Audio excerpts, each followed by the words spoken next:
예수님 안에서 함께 기뻐합시다.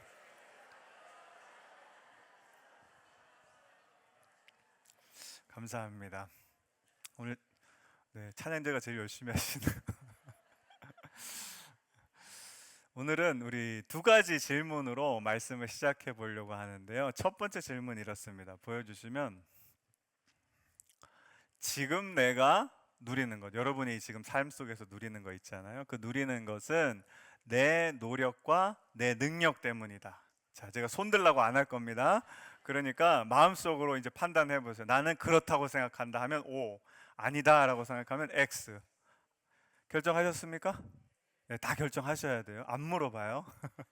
그럼 여러분은 내가 지금 누리는 것을 내 능력과 내 노력 때문이라고 생각하세요? 아니면 아니라고 생각하세요? 네. 이게 보면 참 재밌는 게 의견이 분분해요. 첫 번째 질문은. 그래서 실제로 설문조사를 해보면 이 질문에 대해서는 반 정도는 맞습니다. 내가 누리는 건 내가 열심히 노력했고요, 내 능력이 있어서예요 라고 생각하시고, 또 반 정도는 아니 그렇게 생각하지 않아요 이렇게 대답을 하세요. 그 이유가 왜 그러냐 하면, 만약에 여러분 아프리카에 태어나셨으면 지금 이렇게 예배 드리실 수 있을까요? 그렇죠. 아프리카는 이런 예배당도 없습니다. 그러니까 우리의 삶에 사실 우리의 많은 부분이 노력과 능력 때문에 결정되기도 하지만 그 이외의 여러 가지 것들도 우리 삶에 영향을 주는 거예요. 그런데 제가 두 번째 질문을 다시 하겠는데, 보여주시면 두 번째 질문입니다. 누구든지 능력에 따라 보상받는 것이 공정하다. 자, 이것도 결정해 보세요. 능력에 따라 보상을 받는 것이 맞다고 생각하면 O, 아니면 X라고 생각해 보세요. 여러분 혹시 누구든지 능력에 따라 보상을 받는 게 공정하다고 생각하세요? 대답이 없으시죠? 이거를 또 설문조사를 해보면 아까는 여러분 어땠죠? 절반이었잖아요, 그렇죠? 근데 이 두 번째 질문은 희한하게 어디 가서 우리나라에서 조사를 다 해봐도 어떤 결과가 나오냐 하면 맞다라고 거의 다 생각하세요. 그러니까 내 능력에 따라 평가를 받고 또 많은 것을 누리는 게 굉장히 공정하다라고 많은 사람들이 생각한다라는 겁니다. 이게 사실 1번하고 2번하고 다른 질문이 아니에요. 똑같은 질문인데 이상하게 이게 두 개가 나눠집니다.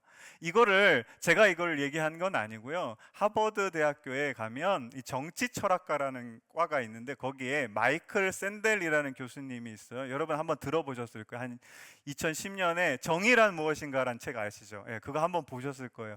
그분이 10년 후에 쓴 게 뭐냐면 공정하다는 착각이라는 책인데, 여기에서 이 능력주의에 대해서 이 분이 교수님이 이야기하는데, 여러분 능력주의라는 건 뭐냐 면 전제가 있어요. 전제가 뭐냐 하면 모든 사람들이 동일한 기회를 갖는다. 이게 전제예요. 다시 한번요. 모든 사람들이 똑같은 기회를 갖고 있어요. 그러면 여러분 성공한 사람은 어떻게 한 사람입니까? 열심히 그 기회를 맞아가지고 노력을 열심히 한 거예요. 그러니까 이 능력주의 사회에서는 성공한 사람들은 자기가 성공했기 때문에 가지고 있는 많은 것들을 누리는 게 맞다 안 맞다?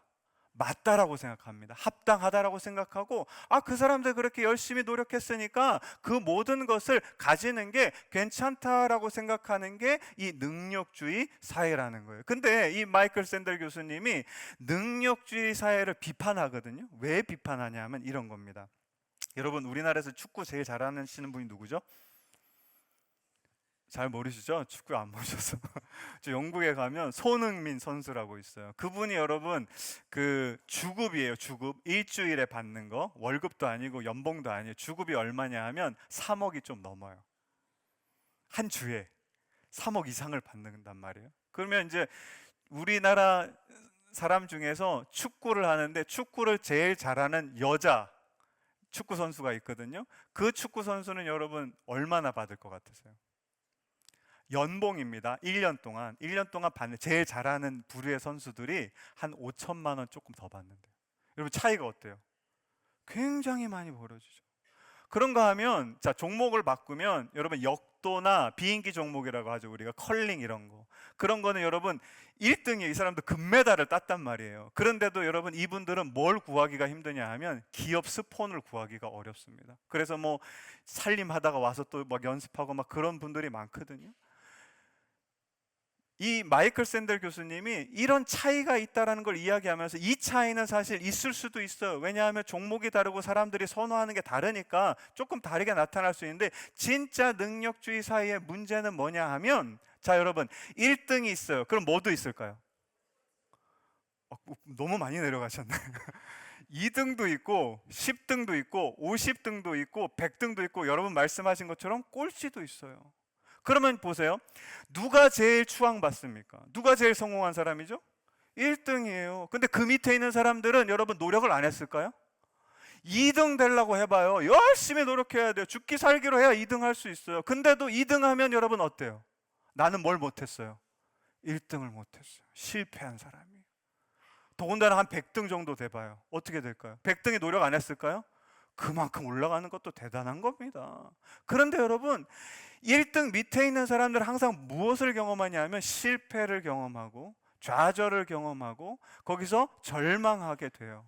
그러면 여러분 이 사람들의 삶에 어떤 그림자가 들어오시냐면 어두운 그 우울한 그림자가 드리워지는. 근데 여러분 자 우리 사회를 놓고 생각해 보시면 1등이 몇 프로가 될까요? 말 그대로 1%가 안 돼요. 그러면 나머지 99%는 실패를 매번 맛보고 절망하고 어두움 가운데 있는 사람. 그러니까 여러분 이 샌델 교수가 이야기하는 게 뭐냐면 능력주의 사회, 경쟁이 치열한 사회에서 많은, 그러니까 그 사회 구성 절대 대다수가 무엇을 경험하냐 하면 절망과 실패와 우울함과 어두움을 경험하게 된다는 겁니다. 근데 여러분 세계 속에서 가장 능력주의를 표방하는 사회가 어디입니까? 우리나라예요. 그걸 뭐가 반증하냐 하면 여러분 우리나라 자살률이 1등입니다. 그럼 하루에 몇 명이 이렇게 잘못된 선택을 하시는지 아세요? 36명이에요. 하루에. 그리고 여러분 10대, 20대, 30대에 여러분 사망 원인 1위가 뭘까요? 다 자살입니다. 그리고 40대, 50대, 60대도 사망 원인 중에 자살이 계속 순위가 올라오고 있어요. 그게 우리나라의 삶이에요. 그래서 참 신기한 게 오늘 우리가 읽은 성경 말씀에 이 똑같은 경쟁이 치열한 이 능력주의 사회가 그대로 보여지는데, 우리 3절과 4절 말씀 한번 같이 읽어볼게요. 시작. 그 안에 많은 병자, 맹인, 다리 저는 사람, 혈기 마른 사람들이 누워 물의 움직임을 기다리니 이는 천사가 가끔 못에 내려와 물을 움직이게 하는데 움직인 후에 먼저 들어가는 자는 어떤 병에 걸렸든지 낫게 되미러라. 우리가 잘 아는 이야기입니다. 베데스다라는 연못이 있는데 이 연못은 참 독특해요. 누가 내려오죠? 천사가 싹 내려와요. 그러면 물이 어떻게 되냐면 이렇게 움직이기 시작하는 거예요. 그러면 물이 움직일 때 누구라도 거기 들어가면 어떻게 된다고요? 네, 치유가 돼요. 다 낫거든요. 근데 조건이 하나 있어요. 몇 명만? 딱 한 명만. 그러니까 몇 등만? 1등만 다시 생명을 얻고 치유를 받고 새 사람이 되는 거예요. 여러분 이 소문을 들으니까 여러분 거기에는 어떤 사람들이 모였을까요? 병자와 온갖 장애인들이 그 소문을 듣고 다 몰려와 있겠죠. 여러분 보세요. 이 베데스라라는 게 무슨 뜻이냐면 은혜의 집이라는 뜻이거든요. 근데 여러분 한번 상상해 보시면 자 아침이 딱 시작이 돼요. 그러면 맨 처음에 어떤 일이 벌어질까요? 자 몇 등만 치유를 받는다고요? 1등. 그러면 여러분 뭘 잘 잡아야 돼요? 자리를 잘 잡아야 돼요. 특히 내가 몸이 불편하면 불편할수록 어떻게 해야 되죠? 그 연못과 굉장히 가까운 곳에 있어야 된단 말이에요. 그러니까 아침의 풍경을 한번 상상해 보시면 수많은 병자와 그 다음에 장애인들이 다 모였어요. 모여가지고 뭐 할까요? 자리 싸움 하는 거예요. 야 이놈아, 내가 어제는 여기 앉았는데 네가 왜 오늘 여기 앉냐? 너 봐봐라, 내가 움직이지도 못하는데 내가 가까이 앉아야지. 너는 걸어 다닐 수도 있잖아. 그러니까 너 저쪽 멀리. 뭐 이런 일들이 아침부터 계속 일어나는 겁니다. 근데 여러분 문제는 여러분 이게 하루 만에 끝날까요? 하루에 이제 자기 자리를 딱 잡았어요. 그러면 여기 내 자리 쓰면은 그 다음에 그대로 있어요? 아니죠. 그 다음날 아침 되면 또 뭘 해야 돼요? 또 자리 싸움을 해야 돼요. 전쟁이 또 벌어져요. 근데 여러분 아침에만 그런 게 있는 게 아니에요. 이스라엘 지방 여러분 해가 이렇게 떠오르면 여러분 온도가 어떻게 됩니까? 굉장히 덥죠. 뜨거워요. 근데 거기에 여러분 뭐가 있었냐면 행각이 5개가 있었어요. 행각의 이 목적은 뭐냐면, 행각 왜 세워놓냐면 비나 햇빛을 피할 수 있도록 만들어 놓는 게 행각인 거예요. 그게 5개가 있는데, 그러면 여러분 거기에 그늘이 이렇게 지면 이제 오후가 되면 무슨 경쟁이 벌어질까요? 아니, 물도 좋지만 지금 살아야 될 거 아니에요. 그 뜨거운 태양 아래서 그 행각이 만드는 그늘, 작은 그늘에 들어가려고 또 싸움이 벌어지는 겁니다. 경쟁이 벌어지는 거예요. 이게 베데스다 연못의 모습이라는 겁니다. 근데 여러분 오늘 베데스다 연못 이 이야기의 주인공이 누구죠? 예, 우리가 성경에 보면 38년 된 병자라고 되어 있어요. 여러분 이름이 나오나요? 안 나와요. 그러면 여러분 이 사람의 병명이 나오나요? 안 나와요. 뭐가 나오죠? 병이 몇 년 됐다고요? 38년 됐다라는 거예요. 이런 경쟁이 치열한 능력주의 사회에서 38년이라는 긴 세월을 있다 보면 사람이 어떻게 바뀌는지 오늘 성경이 우리에게 정확하게 보여주고 있는데, 자, 성경에 예수님께서 이제 이 38년 된 병자를 보시고 극률한 마음이 생겨서 그 병이 오랜 줄 아시고 오셔서 뭐라고 말씀하시냐면 내가 낫고자 하느냐 이렇게 고백하시거든요. 말씀하시거든요. 그랬더니 여러분 그 말씀을 듣고 오늘 병자가 이렇게 고백합니다. 우리 말씀 한번 보여주면 7절 말씀 같이 한번 읽어볼게요. 시작.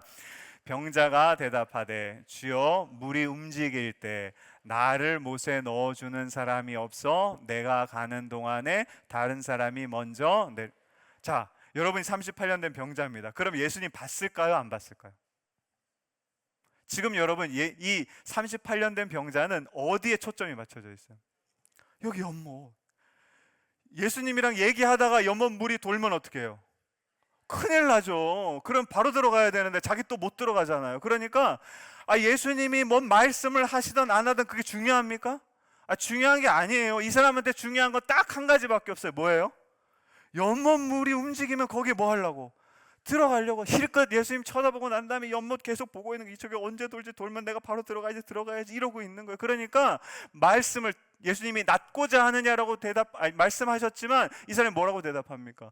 내가 몸이 이렇게 불편한데 여기 넣어주는 사람이 없어서 이 모양 이 꼴로 지금 38년째 살고 있다는 이야기입니다. 근데 놀랍게도 그 38년 된 병자에게 예수님께서 뭐라고 말씀하시냐면 일어나 내 자리를 들고 걸어가라 말씀하세요. 근데 놀랍게도 이 말씀을 듣고 실제로 이 38년 된 병자가 일어나가지고 자기 자리를 들고 걸어가거든요.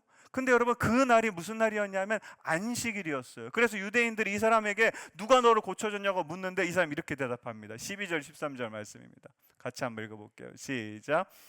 그들이 묻되 너에게 자리를 들고 걸어가라 한 사람이 누구냐 하되 고침을 받은 사람은 어떻게 되다고요? 자, 생각해 보세요. 여러분 38년 동안 한 번도 못 걸어봤어요. 그러면 여러분 지금 자기가 뭐 하고 있어요? 일어나서 걷고 있잖아요. 그럼 이게 여러분 놀라운 기적입니까? 아닙니까? 기쁠까요? 안 기쁠까요? 저 같으면 와 진짜 어떻게 이런 일이 일어났을까요? 막 기뻐 뛰면서 막 옆에 계신 예수님이 치료해 주셔서 기적을 베풀어 주시니 그 예수님 바라보면서 뭐 얘기라도 할 것 같은데 보세요. 이 사람 뭐라고 합니까? 누가 자기의 일을 이렇게 세웠는지 안다고요? 모른다고요? 몰라요. 여전히 뭐만 일어났어요. 이제 물 필요 있어요? 없어요? 이거 안 들어가도 돼요. 다 났어요. 그런데도 여러분 이 모든 시선과 생각과 마음이 어디에 붙잡혀 있습니까? 연못에 들어가는 거. 이게 내 일평생 소원이었으니까. 지금까지 38년 그렇게 살아왔으니까 이거를 벗어나지를 못하는 거예요. 그래서 여러분 너무나 감사한 게 이 사람을 예수님이 그냥 뒀냐? 그렇지 않아요. 나중에 예수님이 성전에 가셨어요. 그래서 이 사람을 다시 만나가지고 어떤 말씀을 하시냐면 진짜 이 사람에게 예수님을 믿을 수 있는 기회를 다시 한번 주시면서 그렇게 말씀하셨어요. 더 심한 것이 생기지 않도록 다시는 죄를 범하지 말라라고 이야기하셨거든요. 이 정도 하셨으면 와 진짜 이제는 알았잖아. 내가 걸어 다니잖아요. 그러니까 예수님을 좀 보고 해야 될 거 아니에요. 그런데 여러분 이 사람이 예수님의 그 말을 듣고 이렇게 반응합니다. 15절 말씀입니다. 같이 읽어볼게요. 시작. 그 사람이 유대인들에게 가서 자기를 고친 이가 누구라고요? 예수님이 그 이야기를 다 하셨어요. 성전에서 일부러 만나가지고 새로운 믿음을 가질 수 있는, 예수님을 믿을 수 있는 기회를 다 주셨어요. 그런데도 그걸 다 듣고 뭐라고 얘기해요? 아무 얘기도 안 해요. 예수님한테 감사하지도 않고, 어떻게 그런 일을 행하셨어요? 너무 감사해요. 예수님 찬양합니다. 이런 게 아니라 그 이야기 듣고 그냥 귀 딱 닫고 누구한테 갑니까? 유대인들한테 가가지고 나를 치료하신 분이 누구시라고요? 예수님이라고 고자질을 하는 거예요. 그래서 어떻게 됐냐? 16절 말씀입니다. 같이 한번 읽어볼게요. 시작. 그러므로 안식일에 이러한 일을 행하신다 하여 유대인들이 뭘 합니까? 예수님이 이 사람이 예수님, 여러분, 내가 있는 이 베데스다 연못으로 오시라고 여러분 예수님 초대하셨습니까? 아니죠. 그 다음에 여러분, 이 사람이 예수님을 오시자마자 예수님, 제가 이 38년 동안 여기서 이러고 있는데 저를 좀 고쳐주세요 요청했습니까? 아니에요. 예수님께 감사했습니까? 아니에요. 예수님이 직접 찾아와 주시고 제일 중요한 걸 말씀해 주시고 그 다음에 기적도 베풀어 주시고 새로운 믿음의 기회도 주셨는데, 이 사람은 여전히 모든 정신이 어디에 팔려 있어요? 그 연못, 내가 평생 바라보던 그 연못에 이 시선과 생각과 마음이 다 빼앗겨서 결국은 그 예수님을 어떤 자리로 인도합니까? 박해받는 자리로 인도할 수밖에 없었다라는 것입니다. 사랑하는 성도 여러분, 오늘 이 말씀은 여러분, 우리가 살아가는 이 세상의 삶도 베데스다 이 연못과 같을까요? 다를까요? 비슷합니다. 여러분, 지금 아이들이 이제 막 자라나잖아요, 그렇죠? 그러면 여러분, 어렸을 때부터, 우리 오늘 소년부 아이들을 위해 기도했는데 소년부 아이들 요즘 어떤지 아십니까? 학원 몇 개씩 다녀야 되고요. 그 다음에 경쟁 늘 몇 등. 요즘에 그래도 너무 감사한 게 초등학교는 등수가 안 나와요. 그래도 뭐 A를 받냐 B를 받냐, 또 성적이 얼마냐, 나중에 뭘 해야 되냐, 수많은 여러분 경쟁 가운데, 능력주의 사회 가운데 살아가고 있는 게 우리 아이들이고 우리 삶의 현실이라는 겁니다. 근데 여러분, 오늘 성경이 우리에게 무엇을 이야기하냐면, 그런 사회에 계속 살아가다 보면 우리 잘못이 아니에요. 우리 잘못은 아닌데 그 사회에 계속 살아가다 보면 우리가 여러분 자연스럽게 예수님을 바라보기가 쉽습니까? 세상을 바라보기가 쉽습니까? 세상을 바라보게 된다는. 여러분 보세요. 오늘 주일날 은혜 받고 나가가지고 이제 월요일 화요일 사람들 만나고 내 삶이 시작되면 예수님 생각나십니까? 잘 안 나는 경우가 많죠. 그게 여러분, 우리가 그런 사회에 살아가고 있기 때문에 굉장히 당연한 겁니다. 그러면 우리가 이런 능력주의 사회에서, 경쟁이 가득한 이 사회에서 그러면 어떻게 살아가야 하는 것일까요? 제가 이 질문을 가지고 묵상하던 중에 좋은 그림 하나를 만났는데, 한번 보여주시면, 18세기 영국의 대표 화가입니다. 윌리엄 호가스라는 분이 그린 건데, 이게 오늘 우리가 읽은 이 베데스다 연못을 그대로 그린 거예요. 여기 보시면 한가운데 위에 누가 이렇게 떠 있죠? 천사가 떠 있죠, 그렇죠? 오늘 말씀에 나오는 것처럼 천사가 가운데 있고, 그 뒤에 보면 이렇게 건물이 있어요. 저게 뭐냐면 행각이에요. 그래서 저기 그늘에 이제 얼마 안 되거든요. 거기에 이제 싸우려고 하는 건데 행각이 이렇게 있고, 그 다음에 천사 밑에 누가 있죠? 예수님이 이제 손을 내밀고 있어요. 38년 된 병자한테 그렇게 여러 가지 얘기를 하시겠죠. 그 다음에 그 밑에 한 가운데 가장 아래에 있는 누워있는 사람이 누굴까요? 저 사람이 38년 된 병자입니다. 그리고 주위로는 어떤 사람들이 있어요? 병자들, 그 다음에 장애를 가진 사람들, 여러 사람들이 이제 모여 있단 말이에요. 근데 제가 저 그림을 이렇게 보면서 이상한 걸 하나 발견했어요. 오늘 말씀에 꼭 들어가야 되는 건데 저기에 화가가 깜빡 잊었는지 모르겠는데 안 그려놨어요. 뭐가 빠졌을까요? 한번 여러분 찾아보세요. 중요한 게 있어요. 저 제목이 사실은 힌트인데, 제목이 뭡니까? 연못이잖아요. 근데 뭐가 없어요? 연못이 없어요. 보시면 예수님이 서 있는 고기하고 그 다음에 병자가 앉아 있는 단차이가 있죠. 저기가 이제 연못이 있었다는 걸 보여주는데, 희한하게 이 윌리엄 호가스라는 분이 이 베데스다 연못을 그리면서 물을 안 그렸어요. 그래서 제가 이상하다, 이 사람이 성경을 안 읽었나? 아니, 성경을 읽었으면, 아니, 그리고 제목을 베데스다 연못이라고 했으면 뭘 그려야 돼요? 연못에 지금 천사가 내려옵니까? 안 내려옵니까? 내려오잖아요. 그러면 이제 물 돌게 하는 그 연못이 있어요. 물이 있어야 될 텐데 물을 안 그려놓은 거예요. 그래서 제가 이상하다 다시 성경을 보니까, 여러분 성경책 한번 살펴보십시오. 성경책 직접 보시면 3절 말씀에 보시면 거기에 잘 보세요. 3절 말씀에 괄호 하나가 있는 거 찾아보세요. 괄호가 있으세요? 그죠? 중간에 보니까 누워랑 물의 요 단어 사이에 괄호가 하나 있죠. 성경 읽다가 이런 거 보셨어요? 잘 못 보셨을 거예요. 그 다음에 4절에 보시면, 4절 끝에 보시면 또 뭐가 있죠? 괄호가 있어요. 그렇죠? 근데 이 괄호가 있는데 그 괄호 앞에 몇 번이라고 쓰여 있습니까? 2번이라고 되어 있을 거예요. 2번에 맨 밑으로 가보세요. 성경에 보시면 2번에 뭐라고 되어 있습니까? 한번 보여주시면, 어떤 사본에는 이 괄호 내 구절이 어떻게 됐다고요? 없고 3절에 누워는 누웠으니로 되어 있다라고. 여러분 성경이 어떻게 전해졌냐 하면 구전으로 처음에 전해졌어요. 입에서 입으로. 근데 그러다 보니까 여러분 정확합니까? 아니죠. 그래서 사람들이 뭘 쓰기 시작하냐면 사본을 썼어요. 내가 우리 아버지한테 들은 성경 이야기를 사본으로 썼어요. 그래서 사본이 여러 가지가 있어요.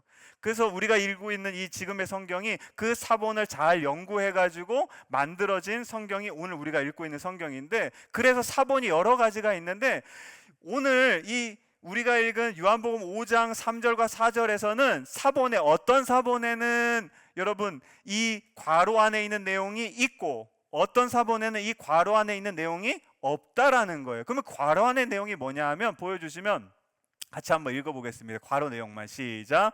물의 임직임을 기다리니 이는 천사가 가끔 못에 내려와 물을 움직이게 하는데 움직인 후에 먼저 들어가는 자는 어떤 병에 걸렸든지 낫게 돼. 이게 뭡니까? 베데스다 연못의 우리가 생각하는 핵심이에요. 베데스다 연못이 능력주의 사회가 되고 경쟁이 치열한 곳이 될 수밖에 없었던 게 뭐냐면 저기 괄호에 있는 내용 때문에 그런 거예요. 천사가 내려와서 물 움직이면 1등만 치료받는 거. 근데 보세요, 성경이 오늘 무슨 이야기를 하냐면 이 물이 중요하다고 얘기합니까? 안 중요하다고 얘기합니까? 빼도 된다는 거예요. 어떤 사본에는 없고 어떤 사본에는 있어요. 그게 중요하기 때문에 우리가 읽는 성경에도 표시를 해주시는 거예요. 그러니까 오늘 요한복음 5장 베데스다 연못의 사건에서 연못에 천사가 내려와서 물이 돌고 1등이 치료받는 이야기는 중요한 게 아니다라고 이야기하는 겁니다. 이거를 잘 아는 아까 그 화가가 여러분 뭘 빼먹고 그린 겁니까? 물을 안 그린 거예요. 다시 그 그림 한번 볼게요. 당시에 이 그림을 그릴 때 이 18세기 영국의 학풍이 뭐냐면 이 구조주의를 기본으로 한, 우리 로코코라고 아마 들어보셨을 거예요. 그게 이제 연합되는 그런 건데, 이 구조주의 왜 중요하냐면 여기서는 중요한 내용을 그림의 한 가운데 배치를 해요. 넘겨주시면, 자, 양옆에 이렇게 잘라보면 중요한 게 세 가지가 딱 연결이 되는 거거든요. 첫 번째 중요한 게 뭐죠? 천사예요. 그 다음에 두 번째 중요한 게 예수님이시고, 세 번째가 38년 된 병자죠. 그리고 요거를 가로로 이렇게 잘라보면 한가운데 누가 계시죠? 예수님이 계시다는 겁니다. 오늘 이 화가가 말하고 싶은 게 뭐냐면 연못이 움직여서 거기에 들어가서 1등만 치료를 받는 거, 그게 중요한 게 아니라 누가 오셨어요? 예수님이 오신 게 중요합니다 이야기하고 있다는 겁니다. 보세요, 이 38년 된 병자가 요청하지도 않았는데 누가 오셨습니까? 예수님이 이 38년 된 병자에게 오셨어요. 그리고 여러분, 이 예수님이 첫 번째 뭘 말씀하셨습니까? 내가 낫고자 하느냐? 너 지금 저 연못에 들어가는 거 중요하게 생각하는데 그게 아니라 너 삶에 지금 가장 필요한 것은 뭐예요? 병에서 낫는 거예요. 그게 제일 중요한 거예요. 그걸 예수님이 말씀해 주시고요, 그 다음에 두 번째로 그 말씀을 듣지도 않아요. 그런데도 불구하고 예수님이 그 사람의 삶에 무엇을 일으켜 주십니까? 일어나 내 자리를 들고 걸어가라. 기적을 만들어 주십니다. 진짜 그 자리에서 일어나게 해주시는 거예요. 그리고 거기서 끝나는 게 아니라 그래도 믿음이 없으니까 다시 찾아오셔서 성전에서 믿을 수 있는 기회를 또 한 번 주신다는 겁니다. 이것이 예수님이 우리에게 하시는 일인 줄로 믿습니다. 사랑하는 성도 여러분, 제가 담임 목사로 요즘 기도하고 있는 게 뭐냐면, 하나님, 우리 성안교회 모든 가정이 예수님 좀 믿게 해주세요. 우리 모든 가정의 배우자, 그 다음에 안 믿는 아이들, 또 안 믿는 자녀들의 가정, 우리가 여러분 가슴에 손 얹고 뭐라고 고백하죠? 우리 가정은요, 예수님을 믿어 생수의 강이 흐르는 가정이. 저는 그렇게 기도해요. 그래서 우리 모든 가정이, 배우자와 자녀와 자녀들의 가정까지 다 예수님 믿고 생수의 강이 흐르는 가정이 되게 하여 주시옵소서. 이렇게 기도하는데 여러분, 기도할 때 제 마음속에 부끄럽지만 뭐가 있었냐 하면요, 두려움이 있었어요. 혹시 안 믿으면 어떡하지? 계속 교회 안 오시면 어떡하지? 근데 제가 이 말씀 묵상하면서 뭘 얻었냐면요, 확신을 얻었습니다. 아무리 세상의 시선이 맞춰주고 세상의 생각이 다 가 있고 마음이 다 빼앗겨 있는 사람에게도 누가 찾아오십니까? 예수님이 찾아오실 줄로 믿습니다. 예수님께서 그 삶에 찾아오셔서 기적을 베풀어 주실 줄로 믿습니다. 예수님께서 그 삶에 찾아오셔서 예수님을 믿을 수 있는 믿음을 허락하셔 주실 줄로 믿습니다. 여러분, 이 예수님을 믿을 수 있는 저와 여러분 되시기를 주님의 이름으로 간절히 축원합니다. 지난달에 좀 늦은 저녁이었어요. 이제 아내가 핸드폰을 잊어버렸나요? 막 집에서 찾는데, 그래서 제가 전화를 했죠. 그랬더니 소리도 안 나요. 그래서 막 생각해 보다 보니까 주차장에 두고 왔대요, 차에. 그래서 이제 주차장을 내려갔다가 오는데, 내려갈 때는 뭐 잘 내려갔는데 올 때 얼굴이 사색이 돼서 온 거예요. 그래서 제가 무슨 일이야? 그랬더니 이제 핸드폰을 자기가 봤는데 그 장례 부고 문자가 왔다라는 거예요. 근데 뭐 그렇게 놀래? 그랬는데 누군데? 그랬더니 저희 아내 그 대학교 동기가 이제 그 같은 과에서 이렇게 부부가 된 친구가 있어요. 그래서 저도 좀 몇 번 만나서 잘 아는 그런 부부인데, 그 가정에 이제 부고인데 누가 죽었냐 하면 그 가정에 중3 된 막내딸이 죽은 거예요. 그래서 저희 집도 막내가 중3 여자아이거든요.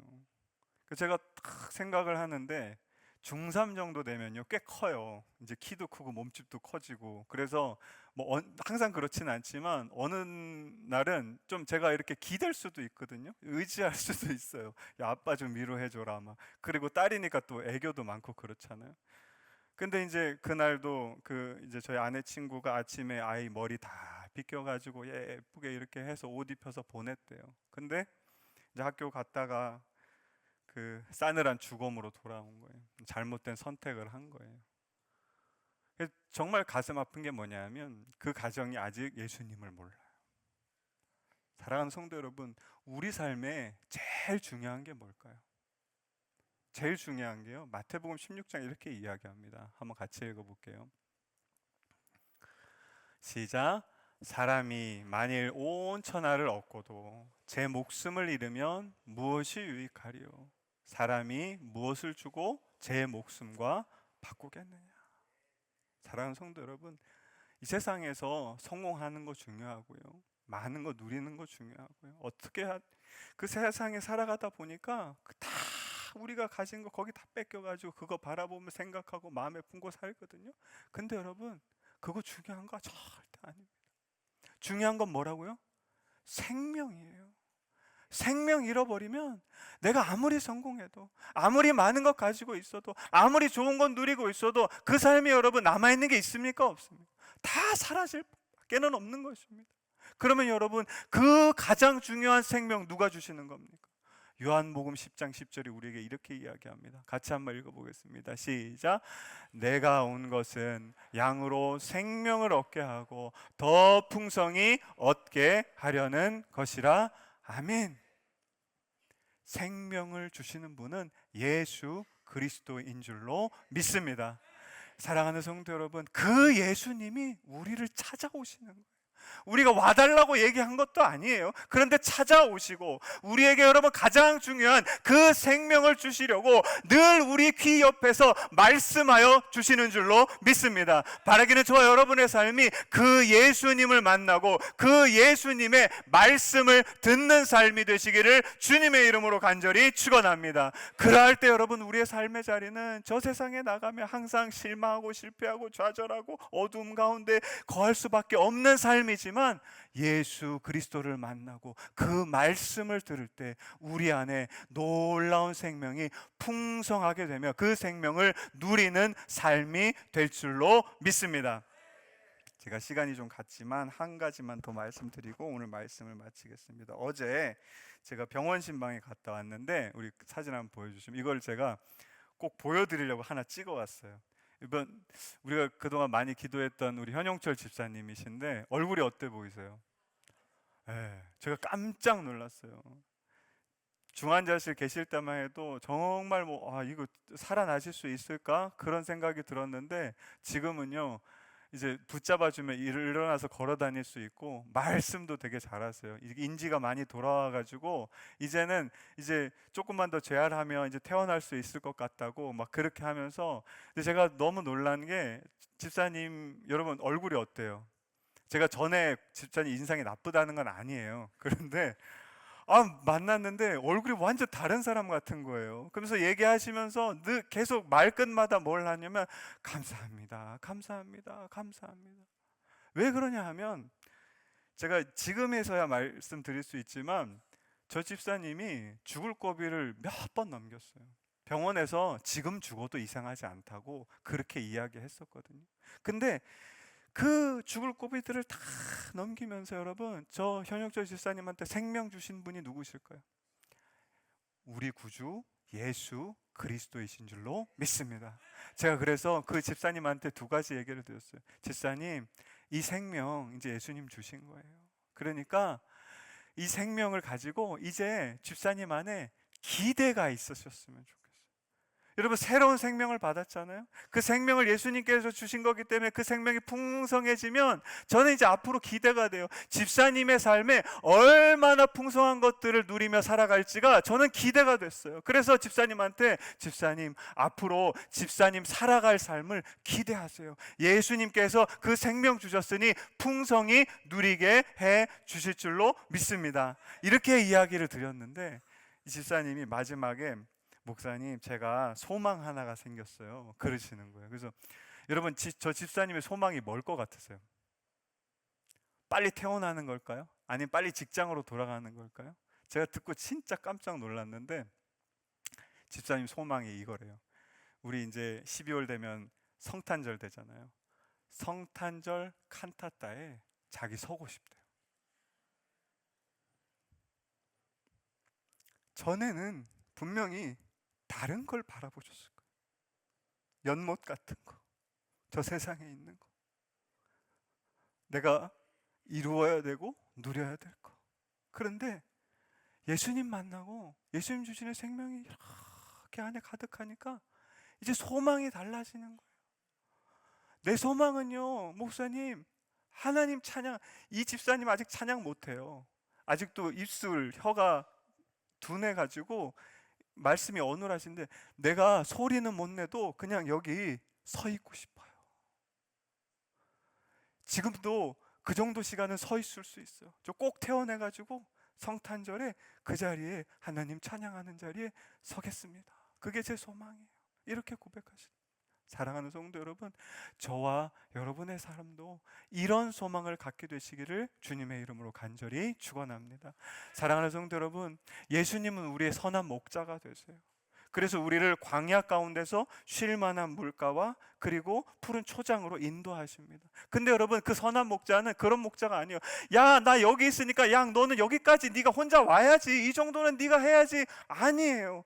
선한 목자 되신 예수님은 우리가 어디에 있던 간에, 목자를 바라보던 안 바라보던 저기 어디 골짜기 가운데 있던 간에 예수님은 그 자리로 찾아와 주시는 분인 줄로 믿습니다. 우리에게 말씀하여 주시는 분인 줄로 믿습니다. 우리에게 기적을 베풀어 주시는 분인 줄로 믿습니다. 우리에게 믿음을 허락하여 주시는 분인 줄로 믿습니다. 이 예수님을 만나고 이 예수님의 말씀을 듣고 이 예수님의 생명이 여러분의 심령과 삶 가운데 가득하여서 하나님께서 예수님을 통해 주시는 그 생명을 충만히 누리시고 하나님을 소망하며 살아가는 저 여러분 되시기를 주님의 이름으로 간절히 축원합니다. 이 시간에 가능한 분들은 자리에서 일어나셔서 우리 찬양하며 나아가겠습니다. 오늘 함께할 찬양은 예수의 이름으로입니다. 여러분, 우리가 이 쓰러진 세상의 자리에서 우리를 일으켜 줄 수 있는 이름은 딱 하나밖에 없습니다. 예수 그리스도인 줄로 믿습니다. 그 능력이 우리를 일으켜 주시고 그 능력으로 우리는 일어서서 예수님과 함께 동행하게 될 줄로 믿습니다. 이 고백을 담아서 우리 가슴에 손을 얹고 함께 찬양하며 나아가겠습니다.